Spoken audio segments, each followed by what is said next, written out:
24 दिन का Iran America युद्ध और आरोप प्रत्यारोप के दौर के बीच ईरान का अमेरिकी सैनिकों पर दावा।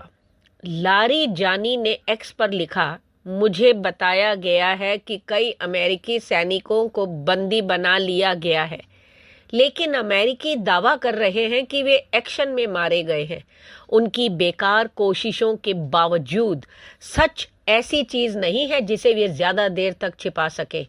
अमेरिकी सेना ने लारिजानी के दावों को गलत बताया, यहां तक कि यूएस सेंट्रल कमांड ने बताया झूठ।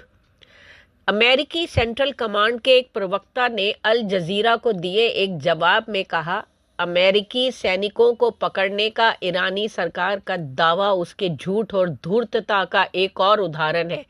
28 फरवरी को ईरान के साथ युद्ध शुरू होने के बाद से अब तक 6 अमेरिकी सैनिक मारे गए थे। कुवैत में अमेरिकी बेस पर ईरानी हमले के दौरान इन सैनिकों की मौत हुई थी।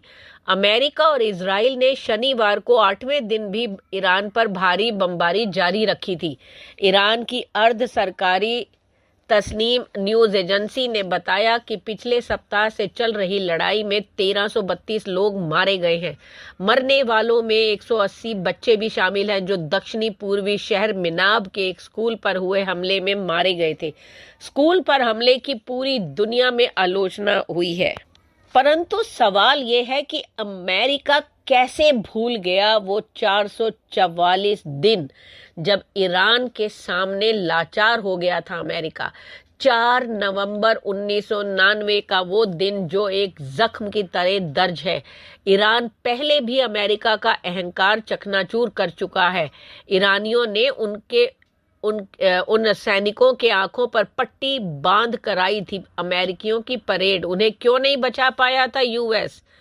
ईरान ने अमेरिकी सैनिकों को जब बंदी बना लिया, तेहरान के दावे पर यूएस सेंट्रल कमांड ने तब दिया जवाब कि नहीं, ये गलत है। नमस्कार दोस्तों, मेरे चैनल पे आने के लिए आपका स्वागत है। आज इस ईरान, इजराइल और अमेरिका के जंग के बीच आज हम आपको ऐसे युद्ध के बारे में बताने जा रहे हैं जिसकी टीस हमेशा अमेरिका को महसूस होती रहेगी। इतिहास के पन्नों में और अमेरिका के कैलेंडर में 4 नवंबर 1999 की तारीख एक ऐसे जख्म की तरह दर्ज है जिसने दुनिया की सबसे बड़ी महाशक्ति के अहंकार को चकनाचूर कर दिया था। तेहरान में अमेरिकी दूतावास पर ईरानी छात्रों के हमले और 52 अमेरिकियों को बंधक बनाए जाने की घटना ने अंतरराष्ट्रीय राजनीति को हमेशा के लिए बदल दिया था। आंखों पर पट्टी बंधे अमेरिकी राजनयिकों की सरेआम परेड ने वाशिंगटन को शर्मसार कर दिया था। आखिर क्यों अमेरिका जैसा शक्तिशाली देश अपने नागरिकों को बचाने में पूरी तरह नाकाम रहा? चलिए जान लेते हैं उस ईरानी क्रांति दूतावास पर धावा। जानकार तो ये तक मानते हैं कि अमेरिका को इस तरह की प्रतिक्रिया की बिल्कुल भी उम्मीद नहीं थी, लेकिन इसकी जड़ें तो कई दशक पीछे तक फैली थी। साल 1953 में अमेरिकी खुफिया एजेंसी CIA ने ईरान के लोकतांत्रिक तरीके से चुने गए प्रधानमंत्री मोहम्मद मुसद्दिक को सत्ता से हटाने में भूमिका निभाई थी। इसके बाद शाह मोहम्मद रजा पहलवी को सत्ता की बागडोर सौंप दी गई थी। तेल उद्योग के राष्ट्रीयकरण के फैसले से नाराज पश्चिमी शक्तियों और अमेरिकी तेल कंपनियों की चिंताओं ने इस घटनाक्रम को जन्म दिया था। समय के साथ ईरान में शाह के खिलाफ जो है वो असंतोष बढ़ता चला गया। एक तरफ अमेरिकी प्रभाव और तेल कंपनियों का वर्चस्व था, तो दूसरी ओर निर्वासन में रह रहे अयातुल्ला खोमैनी के समर्थक ताकत पकड़ रहे थे। 1978 से लेकर 79 में देश भर में विरोध प्रदर्शन तेज हो गए। बीमार शाह देश छोड़कर अमेरिका चले गए। इस बीच इस्लामी क्रांति ने जोर पकड़ा और अयातुल्ला खोमैनी की वापसी के साथ सत्ता परिवर्तन लगभग तय हो गया। जब तत्कालीन अमेरिकी राष्ट्रपति जिमी कार्टर ने शाह को न्यूयॉर्क में इलाज की अनुमति दी, तो ईरान में अमेरिका के खिलाफ गुस्सा और भड़क गया। शाह को अमेरिका में शरण देने पर ईरानी प्रदर्शनकारियों का गुस्सा फूट पड़ा। हजारों की संख्या में उग्र छात्रों ने तेहरान स्थित अमेरिकी दूतावास की दीवारों को फांदकर अंदर प्रवेश किया।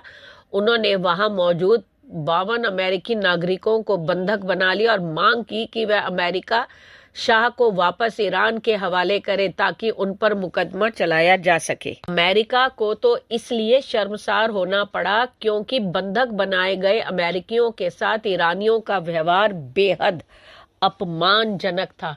दुनिया भर के कैमरों के सामने अमेरिकी राजनयिकों की आंखों पर पट्टी बांधकर उनकी परेड निकाली गई, उन्हें डराया गया और अमेरिका विरोधी नारे लगाने पर मजबूर किया गया। इन तस्वीरों ने अमेरिकी जनता को झकझोर कर रख दिया था। अमेरिका, जो खुद को दुनिया का बड़ा ही चौधरी कहता है, वह अपनी ही आंखों के सामने अपने अधिकारियों को लाचार देख रहा था।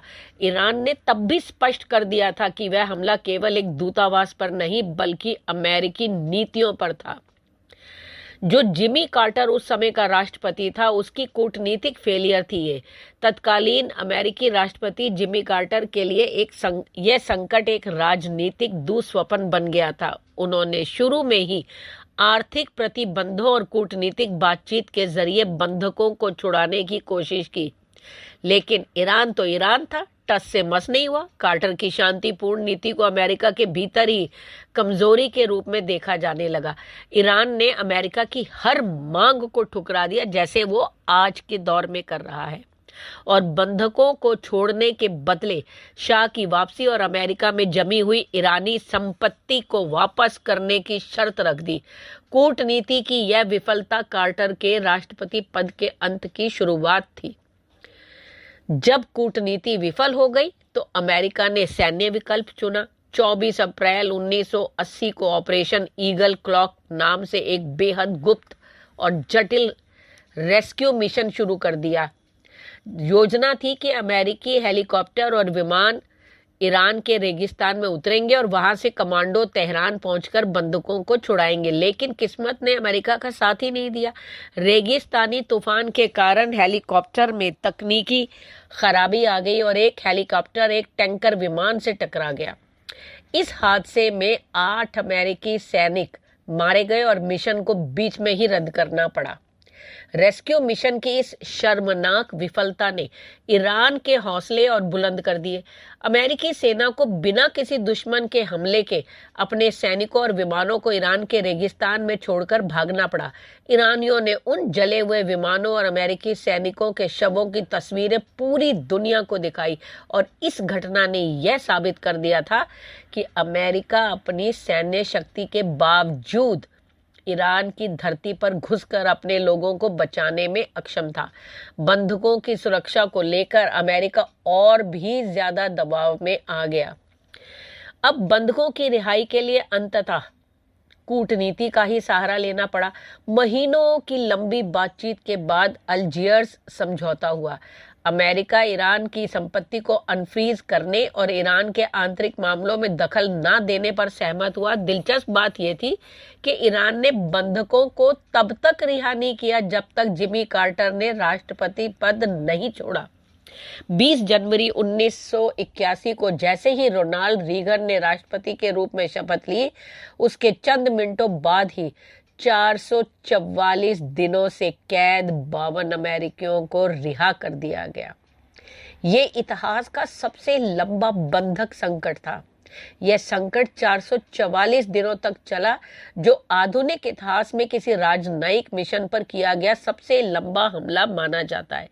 इस घटना ने अमेरिका और ईरान के रिश्तों को इस कदर बिगाड़ा कि आज दशकों बाद भी दोनों देशों के बीच कट्टर दुश्मनी बनी हुई है। जबकि एक वक्त था जब शाह के समय वो ईरान को अपना एक प्यारा बच्चा मानता था, लेकिन आज वो दोनों दुश्मन हैं, एक दूसरे को आंख नहीं सुहाते।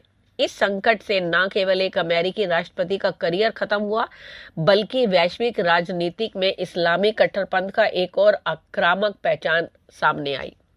अमेरिका के लिए एक ऐसा सबक था जिसे आज भी वह भूल नहीं पाया है। आखिर क्यों बेबस रहा दुनिया का सबसे ताकतवर देश अमेरिका?